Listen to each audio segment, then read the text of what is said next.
अस्सलाम वालेकुम नाज़रीन, उम्मीद है आप जहाँ भी होंगे खैरियत से होंगे। पंजाब के अंदर जारी इंसदादे तजावुज़ात मुहिम जो है वो दोबारा से शुरू होने वाली है। ईद से पहले मैंने आपको आगाह किया था, ईद के बाद ये मुहिम दोबारा से शुरू हो जाएगी और ये ऑपरेशन बड़े पैमाने के ऊपर होगा और ख़ास तौर पर देहातों के अंदर, वो देहात जहाँ तक ये ऑपरेशन अभी तक नहीं पहुँच सका, वहाँ ये ऑपरेशन ज़रूर होगा। आप में से अक्सर जो अहबाब हैं वो व्हाट्सएप के ऊपर मैसेज कर रहे थे, कॉल्स आ रही थी कि ये ऑपरेशन कब होगा, कैसे होगा, और जिन देहातों में अभी तक ये ऑपरेशन जो है वो नहीं हो सका, क्या वहाँ ये ऑपरेशन अब होगा या नहीं होगा। तो मैंने ईद से पहले आपको बताया था कि ईद के फौरी बाद बड़े खौफनाक किस्म के जो अहकामात हैं वो जारी किए गए हैं तमाम तर कमिश्नर्स और डिप्टी कमिश्नर्स को, और तमाम तर डिप्टी कमिश्नर्स ने अपने असिस्टेंट कमिश्नर्स को ये जो अहकामात हैं वो बराह रास्त उनको फॉरवर्ड कर दिया है। और जिन तहसीलों के अंदर ये ऑपरेशन अभी तक नहीं हो सका, वहाँ ये ऑपरेशन बड़े पैमाने के ऊपर शुरू करने का जो है वो फैसला कर लिया गया है। तो अभी जो लेटेस्ट अपडेट है उसके मुताबिक आप ये फोटेजेस अपनी स्क्रीन के ऊपर देख रहे हैं, ये चक जुमरा की फोटेजेस हैं, जो कि तहसील जड़ावाला डिस्ट्रिक्ट फैसलाबाद का इलाका है। वहाँ ये ऑपरेशन फिर से शुरू हुआ है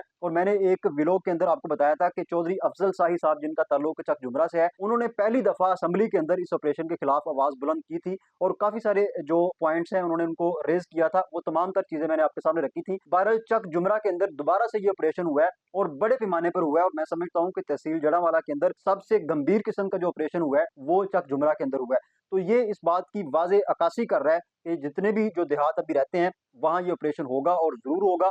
और वो लोग जो कह रहे थे कि ये ऑपरेशन नहीं होगा, तो उनके लिए मैं दोबारा से अर्ज करता चलूं कि अभी जो मरासले पहुंचे हैं असिस्टेंट कमिश्नर्स के पास, उनके मुताबिक वो जो देहात हैं जो तहसीलों के बिल्कुल करीब हैं, वहां तो ये ऑपरेशन हर सूरत होगा, जबकि वो देहात जो थोड़े से दूर है, वहां भी इस ऑपरेशन को करने के लिए तमाम तर जो प्लानिंग्स हैं वो मुकम्मल कर ली गई हैं।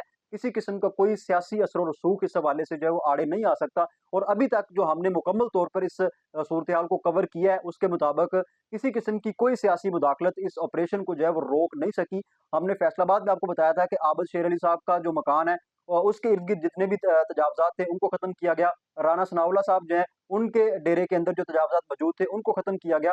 यानी कि फैसलाबाद के अंदर इस वक्त पाकिस्तान मुस्लिम लीग नून की बड़ी बड़ी जो शख्सियात हैं, जिनको आप पाकिस्तान मुस्लिम लीग नून का पावा कह सकते हैं, वो भी इस ऑपरेशन को जो है वो नहीं रोक सके। तो अभी तक किसी किस्म की कोई सियासी मुदाखलत जो है वो सामने नहीं आई। अलबत्ता कुछ अजला ऐसे हैं कि जहां से ये इतलात मसूल हो रही हैं कि वहां कुछ न कुछ सियासी मुदाखलत की वजह से ये ऑपरेशन जो है वो डिस्टर्ब हुआ है, लेकिन अवाम की बार बार शिकायतों की वजह से दोबारा से वो ऑपरेशन वहां जो है वो बहाल हो गया। तो अब तक की जो ताज़ा तरीन और अपडेट यही है, अहम तरीन अपडेट यही है कि ये ऑपरेशन जो है वो दोबारा से बहाल हो चुका है। और वो देहात जहाँ ये ऑपरेशन नहीं हुआ, वो तहसीलें, वो शहर जहाँ ये ऑपरेशन नहीं हो सका था, वहाँ इस ऑपरेशन को दोबारा से शुरू कर दिया गया। हम इस ऑपरेशन को मुसलसल कवर कर रहे हैं, एक एक अपडेट अब तक पहुंचा रहे हैं। जैसे ही नई अपडेट्स मसूल होंगी हम आपको जरूर आगाह करेंगे।